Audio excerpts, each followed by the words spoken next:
Now we're going to look at solving some inequalities that also have the distributive property going on. Okay, so again, just like with equations, we're going to perform opposite operations on both sides. If we do multiply or divide both sides by a negative, we're going to make sure that we flip the inequality symbol. Okay, and we're also going to verify the boundary point as well as the inequality symbol. Okay. All right, so let's look at our first example here. I've got it written twice because there's two ways of solving it, so I'll just slide this one over. So remember, the distributive property means that we're taking that number in front and we're multiplying it into the set of brackets. Okay, so if I was going to use my distributive property here, I'd now have 10x plus 12 is less than or equal to negative 48. Okay, and then I got to get rid of the constant on both sides, so I'm going to subtract 12 from both sides, and that leaves me with 10x is less than or equal to negative 60. And then when we divide both sides by 10, we get that x must be less than or equal to negative 6. Okay, so that's one way of doing it if you want to use the distributive property to multiply into the set of brackets. Now alternatively, if you don't want to multiply into the set of brackets, you could actually get rid of that 2 by simply dividing both the left-hand side and the right-hand side by 2. So it's your call, whichever one you think is easier, whichever process you like better. So if I do that, my 2's here, they cancel one another on the left-hand side, and now I'm left with 5x plus 6 is less than or equal to negative 24. Okay.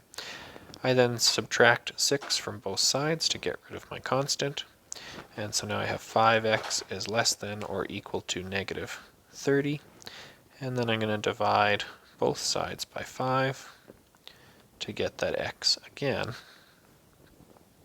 is less than or equal to negative 6. So two different ways of doing it, but the exact same answer for both. Okay. Now I'm going to verify that we actually have the right value here. So let's check the boundary point. So my left side and my right side, the left side started as 2 times 5x plus 6, and the right hand side started as negative 48. So instead of writing x, I'm going to write in my negative 6. Okay. And then work through my order of operations. Okay, so 5 times negative 6 is negative 30, and then negative 30 plus 6 is negative 24, and negative 24 times 2 is negative 48. So we get negative 48 on both sides of the equal sign. Okay. Okay, so now that we've made sure we've got the correct boundary point, we're going to check that we have the correct inequality symbol. So we want to make sure that it shouldn't be facing the other way. Okay, so I'm going to start out, we said that x should be less than or equal to negative 6. And again, I get to pick whatever I want. So I'm going to try, I'll try negative 10, because negative 10 is a pretty easy number to work with. Okay. So I'm going to take that original inequality that we had, so it was 2 times 5x plus 6 should be less than or equal to negative 48. And now I'm going to put in that value of 10 for x. And again, you can pick whatever value you want as long as you are picking something that is smaller than negative 6, because that's what we're trying to test. Okay, so 5 times negative 10 gives me negative 50. Negative 50 plus 6 gives me negative 44, and 2 times negative 44 is negative 88, and it is true that throughout that whole way everything there was less than that negative 48. Okay, so it is true that negative 88 is less than negative 48. Okay, so that means our inequality symbol is facing the right way. It means 6 is our correct boundary point. So that solution, x is less than or equal to negative 6, gives us the solution to our original inequality that we started with. Okay, do one with decimals. Again, two different ways of doing it, so I've got both written here.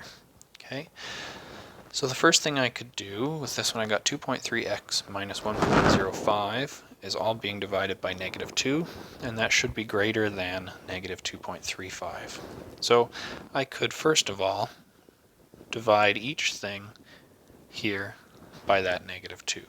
Okay, so if I was to use distributive property that way, I would have, for my next step, I would have -1.15x plus 0.525 should be greater than -2.35. Now notice the inequality symbol doesn't move because I only divided the one side by -2. I didn't do it on both sides. So since I only did it on the one side, the inequality symbol does not flip. Okay, so I'm going to remove my constant from both sides. And now I have -1.15x is less than 2.875. And then I'm going to divide both sides by that coefficient of -1.15.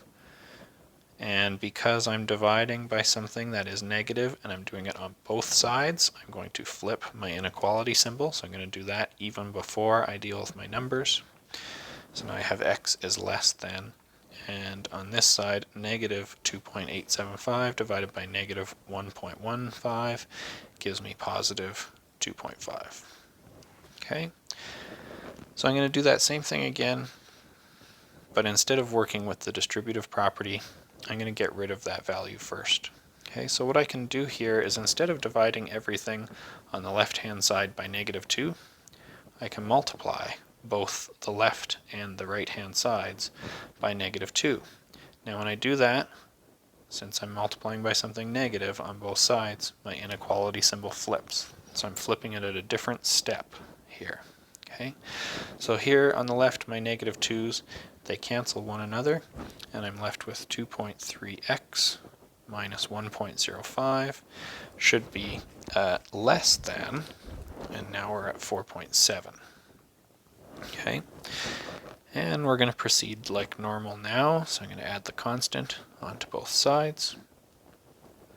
And so now we have 2.3, x is less than 5.75, and then we'll divide both sides by 2.3, and that leaves us with x is again less than +2.5. Okay, same solution, just inequality flipped at a different step. One, we have to use the distributive property, and the other, we simply get rid of that coefficient at the start. Okay, so it's your choice. For the verifying, we'll go quick on this one. Okay, so we've got left side, right side. Okay, the left side looked a little bit more complicated here, so we had 2.3x minus 1.05 divided by -2. So I'm going to substitute in, instead of putting in x, I'm going to put in 2.5. And this verification works regardless of which method you chose for solving. Okay, so the 2.3 times 2.5 gives me 5.25. Sorry, 5.75. And 5.75 minus 1.05 gives me that 4.7. And 4.7 divided by -2 gives me my -2.35, which is what we had on the right-hand side. Okay, and we said also, for checking the inequality, we said that x should be less than 2.5. Okay, that lets me pick my favorite value, where x is 0.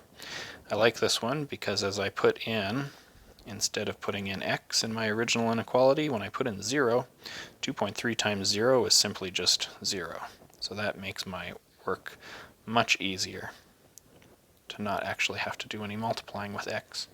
Okay, so this becomes 0 minus minus 1.05 is -1.05, and -1.05 is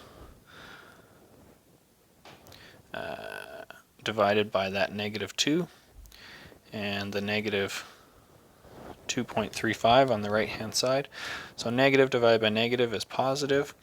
1.05 divided by 2 gives me 0.675, and that positive value is bigger than that negative value. Okay, sorry I didn't copy the original inequality correctly. I had to switch my sign partway through because I didn't copy it originally. Remember, the alligator to start off with was eating the left hand side. See, when I go back, it's still eating that left hand side. So I just started off, copied the wrong thing because I couldn't see it on my whiteboard. Okay, one last example with fractions. And I'm only going to do this one the one way. I don't want to multiply this into the brackets and do a bunch of multiplication involving fractions. That's going to be a real pain. So I'm just going to simply start off by, instead of multiplying that 3/4 into the brackets, I'm going to multiply both sides by the reciprocal of that fraction. Okay, so that has everything cancel out here. On the left hand side, I have now 1/2 x plus 1/5 is less than or greater than or equal to. Over on the right hand side, there's some cross reducing that happens here, so we get a 5. This is a -3, and then I'm left with 1s. So now I've got -3/5. Okay, and then I'm going to get rid of my constant by subtracting 1/5 from both sides, and so now I have 1/2x is greater than or equal to -4/5, and then I'm going to multiply both sides by the reciprocal of my coefficient, and that gives me now x is greater than or equal to -8/5. Okay, so because x is greater than or equal to -8/5, when I test my inequality, okay, I'm going to pick something that's bigger than that, and bigger than -8/5 is, I can pick 0 again. Okay, so I'm going to pick 0. Sorry, I'm going to check the inequality first. I know it's a little bit backwards, but it doesn't matter. So I'll check that thing first. So I'm going to try x is equal to 0. So our inequality started off as 3/4 times 1/2 times x. And so I'm going to put in my 0 for x. And then we are adding 1/5. And that all needed to be greater than or equal to -9/20. Okay, so that's going to become 3/4. 1/2 times 0 is 0, and 0 plus 1/5 is 1/5. 3 times 1 is 3. 4 times 5 is 20. So I get 3/20 is greater than -9/20. Okay, now I also need to check that boundary point, so I'm going to check to make sure that we had the right boundary point. Okay, and so for the boundary point, I'm going to say we've got our left side and our right side.